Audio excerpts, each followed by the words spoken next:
오늘 우리에게 주시는 하나님의 말씀을 같이 읽겠습니다. 욥기 38장 22절부터 38절입니다. 문을 쌓아둔 창고에 들어간 일이 있느냐? 우박 창고를 들여다본 일이 있느냐? 이것들은 내가 환란이 생겼을 때에 쓰려고 간직해 두었고 전쟁할 때에 쓰려고 준비해 두었다. 해가 어느 길로 뻗치며 동풍이 어느 길로 땅에 흩어지는지를 아느냐? 쏟아진 폭우가 시내가 되어서 흐르도록 개울을 낸 이가 누구냐? 천둥과 번개가 가는 길을 낸 이가 누구냐? 사람이 없는 땅, 인기척이 없는 광야에 비를 내리는 이가 누구냐? 메마른 거칠은 땅을 적시며 굳은 땅에서 풀이 돋아나게 하는 이가 누구냐? 비에게 아버지가 있느냐? 누가 있을 방울을 낳기라도 하였느냐? 얼음은 어느 모태에서 나왔으며 하늘에서 내리는 서리는 누가 낳았느냐? 물을 돌같이 굳게 얼리는 이 바다의 수면도 얼게 하는 이가 누구냐? 내가 북두칠성의 별대를 한데 묶을 수 있으며 오리온 성좌를 묶은 띠를 풀 수 있느냐? 내가 철을 따라서 성좌들을 이끌어낼 수 있으며 큰 곰자리와 그 별대를 인도하여 낼 수 있느냐? 하늘을 다스리는 질서가 무엇인지 아느냐? 또 그런 법칙을 땅에 적용할 수 있느냐? 내 소리를 높여서 구름에게까지 명령을 내릴 수 있느냐? 구름에게 명령하여 너를 흠뻑 적시게 할 수 있느냐? 번개를 내보내어 번쩍이게 할 수 있느냐?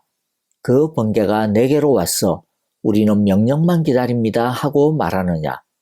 강물이 범람할 것이라고 알리는 따오기에게 나일강이 넘칠 것이라고 말해주는 이가 누구냐?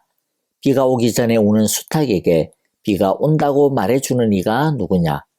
누가 구름을 셀 만큼 지혜로우냐? 누가 하늘의 물주머니를 기울여서 비를 내리고 누가 지혜로워서 티끌을 진흙덩이로 만들고 그 진흙덩이들을 서로 달라붙게 할 수 있느냐? 아멘. 우리가 보고 있는 이 세상은 그냥 경치만 좋은 것만 가득 차 있는 것이 아닙니다. 우리가 보고 있는 이 세상에는 하나님의 솜씨가 이곳저곳에 알알이 박혀 있으며 창조주 하나님이 다스리고 계시는 놀라운 흔적들이 담겨져 있습니다.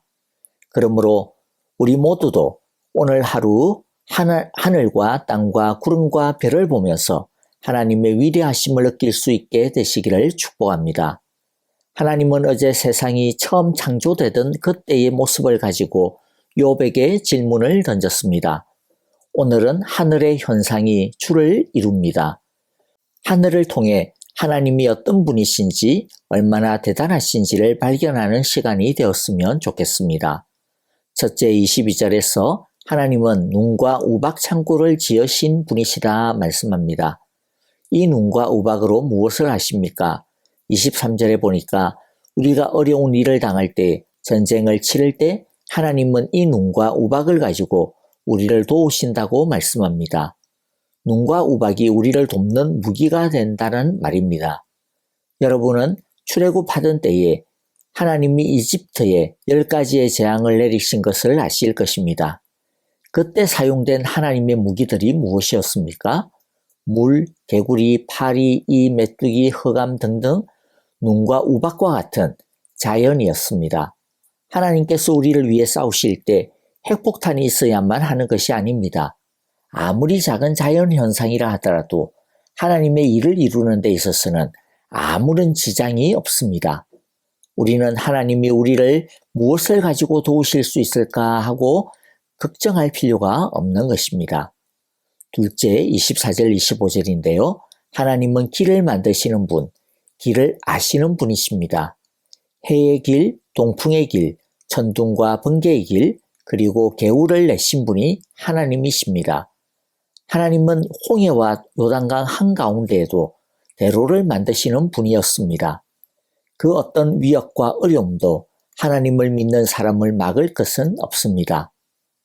해의 길을 내시듯이 우리의 길도 하나님은 만들어 주십니다. 혹시 길을 잃고 헤매고 있습니까? 어떤 길을 선택해야 할지 우왕좌왕하고 계십니까? 동풍과 천둥 번개의 길을 내시는 하나님께 길을 만들어 달라고, 길을 내달라고 아뢰는 시간이 되시기를 바랍니다. 셋째 26절 27절인데요. 한번 읽어보겠습니다. 사람이 없는 땅, 인기척이 없는 광야에 비를 내리는 이가 누구냐? 메마른 거치는 땅을 적시며 굳은 땅에서 풀이 돋아나게 하는 이가 누구냐? 하나님은 사람이 살지 않는 광야에도 비를 내려 생명체가 살게 하시는 생명의 주님이십니다. 사람이 없는 땅, 인기척이 없는 광야, 버려진 땅이지만 그러나 하나님은 그 땅도 사랑하십니다. 혹시라도 자신이 인기척이 끊어진 광야 같다고 느끼십니까? 보잘것없는 존재라고 느끼십니까? 그러나 하나님은 그런 작디 작은 우리를 사랑하십니다. 그 작디 작은 우리에게 은혜와 사랑의 비를 내려 주십니다. 우리가 그 하나님의 사랑의 비를 제대로 맞게 되면 메마르고 거친 땅, 굳은 땅과 같은 우리의 마음과 인생에도 풀이 돋아날 수 있고 꽃이 필 수 있습니다. 그러므로 삶이 활기차고 싶습니까? 뭔가 살아 꿈틀거리는 인생을 살고 싶습니까? 하나님의 사랑을 구하시기 바랍니다.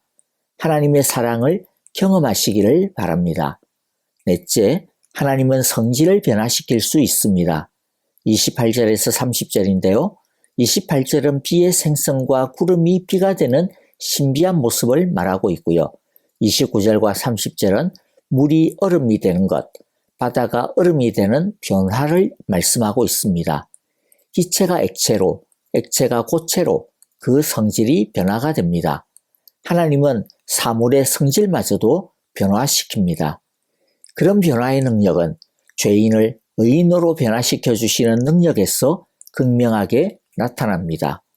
뿐만 아니라 성령 하나님은 우리의 기질과 본성을 예수님 닮게 해 주십니다. 성령의 열매를 맺게 해 주십니다. 성령 안에서 그렇게 끊어지지 않던 고질적인 나쁜 습관들과 죄의 행동들도 얼마든지 변화될 수 있습니다. 예수님도 물을 변화시켜 포도주로 만드셨습니다. 자신 안에 깨어지지 않고 있는 나쁜 기질과 습관들이 있습니까? 변화시키시는 하나님의 능력을 붙들기를 바랍니다. 하나님께 아뢰시기를 바랍니다. 그러면 예수님이 물을 변화시켜 포도주로 만드시듯이 우리도 유익하고 아름답게 변화시켜 주실 것입니다. 다섯 번째, 31절부터 33절인데요. 하나님은 아름다움, 조화, 질서의 하나님입니다. 하늘의 별들이 질서 있고 조화롭게 빈틈없이 움직이게 하시는 분이 바로 하나님이십니다. 하나님은 우리의 삶도 별처럼 빛나기를 원합니다.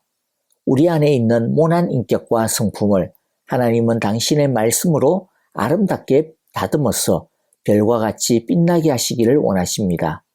지금 뭔가 부석부석하고 삐뚤삐뚤 모난 곳이 많은 돌덩어리와 같은 모습이라 할지라도 걱정하지 않으셔도 됩니다.